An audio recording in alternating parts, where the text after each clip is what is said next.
ഇഷ്ടപ്പെടാൻ ഭയങ്കര ഇഷ്ടപ്പെട്ടു. എല്ലാവരും ഫാമിലി ആയിട്ട് കാണാൻ പറ്റിയ പടമാണ്. ഭയങ്കര ഇമോഷണലാണ്. നല്ല പടം. അത് വളരെ മികച്ച രീതിയിൽ ഈ സിനിമ കുറച്ചും കൂടെ നല്ല ഡെവലപ്പ് ആക്കാമായിരുന്നാണ് എൻ്റെ തോന്നൽ. ധനുഷിനെയൊക്കെ സംബന്ധിച്ചറിയാലോ, നല്ലൊരു ആക്ടറാണ്.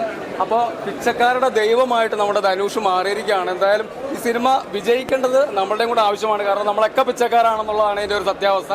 ഇവിടുത്തെ രാഷ്ട്രീയ ലോബിയും ഇവിടുത്തെ ഉദ്യോഗസ്ഥ ലോബിക്കും എതിരായിട്ടുള്ള സിനിമ തന്നെയാണ്. കാരണം ഇവിടുത്തെ എല്ലാ ഉദ്യോഗസ്ഥരെയും ചോദ്യം ചെയ്യുന്ന ഒരു സിനിമയായിട്ട് തന്നെയാണ് ഇത് മാറുന്നത്. കാരണം ഇത് വളരെ വിമർശിക്കേണ്ട ഒരു വേറെ രീതിയിൽ എടുക്കേണ്ട മൂവിയാണ്. പക്ഷെ അങ്ങനെ പറയാൻ പറ്റില്ല. അപ്പോൾ അത്രയും അങ്ങനെ എടുക്കുമ്പോഴത്തേക്ക് സെൻസർ ബോർഡ് തുടങ്ങിയിട്ടുള്ള ആധികാരികമായിട്ടുള്ള സംഭവങ്ങളൊക്കെ വന്നിട്ട് സിനിമയെ ബ്രേക്ക് ചെയ്യും. പക്ഷെ അത് ഇങ്ങനൊരു കൺസെപ്റ്റ് എടുത്തുകൊണ്ട് പിച്ചക്കാരിലൂടെ തന്നെ ഒരു പിച്ചക്കാരൻ്റെ ദൈവമാക്കിയെടുത്ത ഇത് ഇവിടുത്തെ രാഷ്ട്രീയക്കാരെ ഉദ്യോഗസ്ഥ ലോബിക്കും എതിരായിട്ടുള്ള സിനിമ തന്നെയാണ്.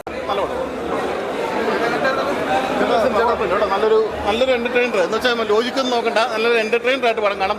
ധനുഷ് അടിപൊളിയായിട്ടാണ് ധനുഷ് ചെയ്തിരിക്കുന്നത്. പിന്നെ ഇതിനകത്ത് വില്ലൻ കഥാപാത്രം ചെയ്തു. നാഗാർജുനും നന്നായിട്ട് നല്ല പടം, കുഴപ്പമില്ല. നന്നായിട്ട് ഒരു മാസ് കാണുന്നവർക്ക് ഇഷ്ടപ്പെട്ട പടം കേട്ടോ, കുഴപ്പമില്ല. മറ്റൊരാൾ പറഞ്ഞു പിച്ചക്കാരുടെ ദൈവമാണ് ധനുഷ്. ഇല്ല, അങ്ങനെ ഒരു ഇതായിട്ടാണ് എടുത്തിരിക്കുന്നത്. അത് നമ്മുടെ തെലുങ്ക് പടമാണല്ലോ. പക്ഷേ തെലുങ്ക് പടത്തിനെ പോലെ മായൻ വരുന്ന വലിയ മാസ് സീനോ അങ്ങനെയൊന്നും അല്ല.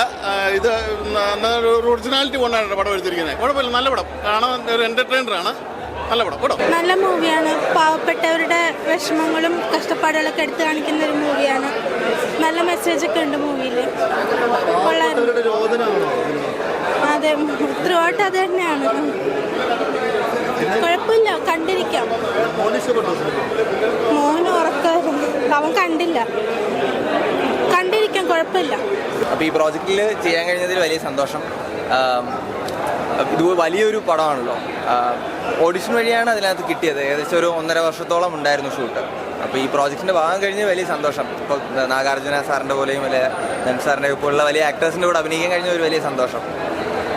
ആ ഒരു സിനിമ കാണുമ്പോൾ എന്താ ഫീൽ ചെയ്തത്? നമ്മൾ മൊത്തം കഥ എനിക്ക് അറിയില്ലായിരുന്നു. ഞാൻ ഇപ്പോൾ കാണുമ്പോഴാണ് അത് മനസ്സിലാക്കുന്നത്. അപ്പോൾ ഭയങ്കര ഇമ്പാക്ട്ഫുൾ ആണ്, ഇമോഷണലി ടച്ചിങ് ആണ്.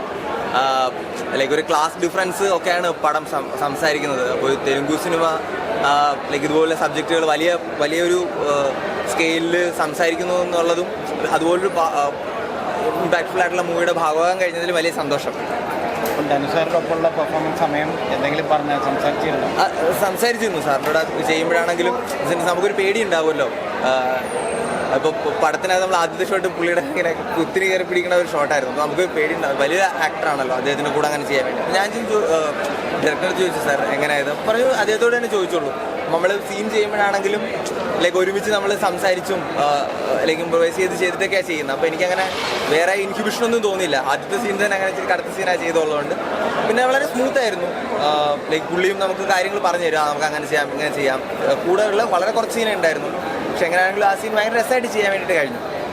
പെർഫോമൻസ് എന്തായിരുന്നു? ധനുഷാറിനെ കുറിച്ച് പ്രത്യേക ഗെറ്റപ്പും കാര്യങ്ങളൊക്കെയാണ്. അതെ. അപ്പോൾ ലൈക്ക് ഒരു 2-3 ഗെറ്റപ്പ് ഉണ്ട്. അപ്പോൾ 2-3 വേരിയേഷൻ ഉണ്ട്. അപ്പോൾ അതൊക്കെ ഭയങ്കര രസമായിട്ട് അദ്ദേഹം ചെയ്തിട്ടുണ്ട്. നമുക്ക് ഒരു ലേണിംഗ് എക്സ്പീരിയൻസ് ആണ് അവരോട് ചെയ്യുന്നത്.